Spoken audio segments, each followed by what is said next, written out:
This is Ethan. He lived in a bustling city, surrounded by tall buildings, endless noise, and every toy a child could ever want. He never had to ask for anything because he already had it all.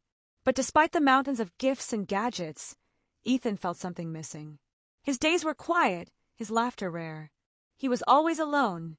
One summer, his parents decided to send him to stay with his grandparents in a small countryside village. For Ethan, it felt like stepping into another world. There were no malls, no Wi-Fi, no flashing screens, just wide-open fields, fresh air, and people who greeted him with warm, genuine smiles. The village children welcomed him without hesitation. They never asked what he owned. They only asked if he wanted to play. Ethan soon found himself feeding chickens, milking goats, climbing trees, and running barefoot through the grass. He laughed more in a single afternoon than he had in an entire year. That evening, he sat down with his grandparents and new friends.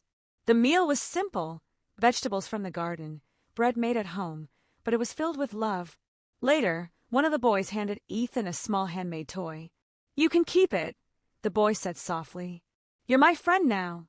That night, beneath a sky full of stars, Ethan held the little toy in his hands and whispered to himself, This feels like real happiness."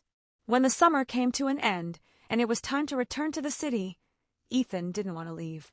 He had discovered something more precious than any toy: connection. Back home, Ethan was different. He smiled more, spoke more, and gave more. He finally understood a lesson bigger than all the gifts he'd ever owned. Real happiness doesn't come from what you have.